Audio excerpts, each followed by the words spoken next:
بسم اللہ الرحمن الرحیم۔ بعض اوقات ایسا ضرور لگتا ہے کہ شاید ہماری دعائیں تہجد سے بھی پوری نہیں ہو رہی، اور ایسا بھی لگتا ہے کہ شاید سب کچھ وہیں کا وہیں رکا ہوا ہے جیسا تہجد پڑھنے سے پہلے تھا۔ کیونکہ بعض دعائیں ایسی ہوتی ہیں جو اس لمحے میں مانگی اور دوسرے لمحے میں قبول ہو گئیں، اور بعض دعائیں ایسی ہوتی ہیں کہ آج مانگی اور کل مل گئی، اور بعض ایسی ہوتی ہیں کہ ان کے لیے ہمیں مہینوں تک یا کبھی کبھار سالوں تک انتظار کرنا پڑتا ہے۔ لیکن اس انتظار کا مطلب یہ ہرگز نہیں ہوتا کہ وہ دعائیں قبول نہیں ہوں گی۔ بس ہر آزمائش کا وقت مقرر ہے، اس مقرر وقت تک تمہیں بس صبر کرنا ہے اور مانگتے رہنا ہے۔ اور ایک بات زندگی میں ہمیشہ یاد رکھنی ہے کہ دعائیں ہمیشہ قبول ہوتی ہیں، ہمیشہ۔ اور تہجد کی دعائیں تو ہوتی ہی ایسی ہیں جن کے نصیب میں کن کے سوا کچھ نہیں ہوتا۔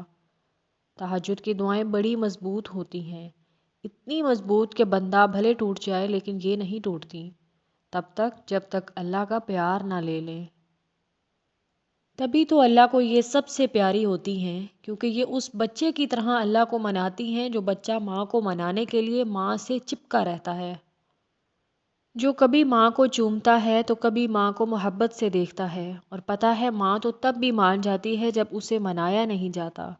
تو وہ تو پھر اللہ ہے، پیار کرنے والا، رحم کرنے والا اللہ، بہت محبت کرنے والا اللہ۔ وہ تو کہتا ہے میرے بلانے پہ ہی تو تم تہجد تک آئے ہو، تو پھر میں کیسے خالی لوٹا دوں تمہیں؟ جب میرے دعوت نامے سے آئے ہو تو کیوں نہ مہمان نواز بنوں میں؟ وہ دیتا ہے، بہت دیتا ہے، بار بار دیتا ہے۔ جب جب تم دعا کے لیے ہاتھ اٹھاتے ہو وہ تب تب دیتا ہے، اور وہ اس دفعہ بھی ضرور دے گا۔ اس نے نوازا ہے تہجد سے، اور وہی اپنے کن سے بھی نوازے گا۔ تم دیکھو گے، بہت جلد دیکھو گے، دعائیں تمہارے لیے کب کب اور کیسے کیسے وسیلہ بنتی ہیں۔ اگر تم یہ جان جاؤ تو تم اپنی کوئی بھی سانس دعا سے خالی نہ لو۔ اللہ تمہیں اتنا صبر دے کہ تمہارا دل ہر حال میں مطمئن رہے۔ اللہ تمہیں اتنا مضبوط بنائے کہ کوئی بھی تمہیں توڑ نہ سکے۔ اللہ تمہیں اتنا اپنے قریب کر لے کہ کسی اور کی تمہیں ضرورت نہ رہے۔ اللہ تمہیں اپنی اتنی محبت دے کہ کسی اور کی محبت کے لیے نہ ترسو۔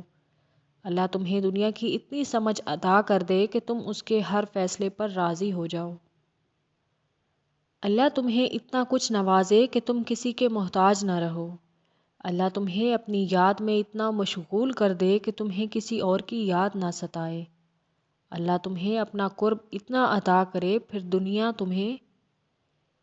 اللہ تمہیں اپنا قرب اتنا عطا کرے کہ پھر تمہیں دنیا کی چاہ نہ رہے۔ آمین۔